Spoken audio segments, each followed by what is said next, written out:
तो ये Brayton cycle के ऊपर एक न्यूमेरिकल है, अच्छा क्वेश्चन है, ठीक है। इसमें देखो एक्चुअली में जो ओपन साइकिल गैस टरबाइन होता है वो ऐसा ही होता है, ठीक है। ये एक सिंगल शाफ्ट के ऊपर जो है मेरा कंप्रेसर टरबाइन और कंबस्टर जहाँ कंबशन होता है सब माउंटेड होता है। ये एयरक्राफ्ट का इंजन है, ठीक है। और ये थोड़ा प्रैक्टिकल सवाल है, ठीक है। अब ये सवाल क्या कहता है, एनालिसिस ऑफ कंबशन कंबस्टर, जहाँ कंबशन चैम्बर जो होता है उसे कहते हैं कंबस्टर। वो हम लोग थोड़ा सा देख लेते हैं थ्योरी। ये कंबस्टर है, यहाँ पे थोड़ा बड़ा बना देते हैं, ये कंबस्टर है, ठीक है। यहाँ ये स्टेट 2 है, ये स्टेट 3 है, ठीक है। इसमें हम लोग फ्यूल एडिशन कर रहे हैं एम डॉट एफ, यहाँ से एयर आ रहा है और ये एयर और फ्यूल का जो मिक्सचर है वो तैयार होकर के बाहर बन के निकल जा रहा है। तो energy coming in is energy going out, that is the first law of thermodynamics.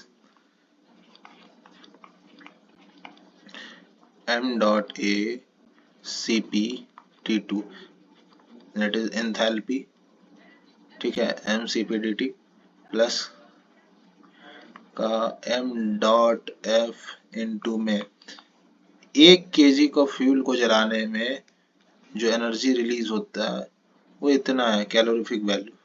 तो m डॉट f फ्यूल जलाने में इनटू में कुछ अनबर्न्ड फ्यूल हो जाएंगे, कुछ ऐसा थोड़ी है कि सारा का सारा फ्यूल जल ही जाता है, कुछ तो अनबर्न्ड फ्यूल रह ही जाता है ना। Into combustion efficiency is equal to m dot a plus m dot f into में CPG डेट इज द गैस, ये स्पेसिफिक हीट ऑफ गैसेस, ये जो फ्लू गैसेस है उनका, इनटू में T3। अब इस पूरे इक्वेशन को m डॉट a से भाग दे दो, Cp इंटू T2, ये हो जाएगा fuel air ratio into calorific value into combustion efficiency equals to 1 plus fuel air ratio into CPG जो है ना, जनरली कई बार क्वेश्चन में CP ही दिया रहता है, जैसे यहाँ दिया हुआ सिर्फ CP दिया हुआ है तो CP ही रहने देते हैं, इंटू में T3। बस सवाल में क्या कर रहा है, gas turbine in a Brayton cycle. TS diagram बना लो ब्रेटन साइकिल का। Constant pressure lines are diverging in nature. ये बन गया मेरा ब्रेटन साइकिल 1 2 3 4। हमको पता है T2 by T1 equals to T3 by T4 is equals to pressure ratio के पावर में gamma minus 1 by gamma. T2 by T1 तो T2 कितना होगा, T1 इंटू प्रेशर रेशियो की पावर में गामा माइनस 1 बाई गामा। तो T2 आ जाएगा, T1 कितना है 300, एयर इंटर्स द कंप्रेसर तो 300 इंटू प्रेशर रेशियो कितना है 4 का है 0.4 बाई 1.4। ये कैलकुलेशन करेंगे जो भी आएगा, ठीक है, वो T2 हो जाएगा। T2 पता है, CP कितना है 1 क्या लेने कह रहा है, ठीक है। फ्यूल एयर रेशियो जो होता है वो दिया हुआ है 80, एयर फ्यूल रेशियो 80 है, तो फ्यूल एयर रेशियो कितना होगा 1/80। कंबशन एफिशिएंसी 0.96 दे रखा है। कैलोरीफिक वैल्यू जो है मेगाजूल पर केजी में।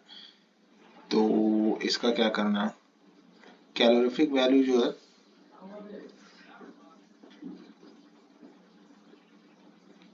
एक मिनट, ये कैलोरीफिक वैल्यू जो है 4 इंटू 10 की पावर 6 जूल पर केजी, ठीक है। तो ये आ जाएगा मेरे पास 41 है, सॉरी 4 नहीं है 41 है। 41 किलो जूल में देखें तो 41,000 किलो जूल पर केजी, ठीक है।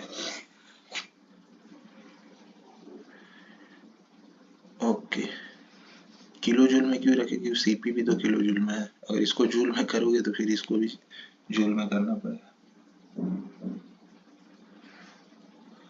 ओके, तो ये कैलोरीफिक वैल्यू कर दिया हमने, यहाँ पे रखना है बस। कंबशन एफिशिएंसी 0.96 दे रखा है, 1 plus fuel by air ratio again 1/80। CP फिर पता है T3 यहाँ से निकल जाएगा temperature of air entering the turbine क्या है, T3 है।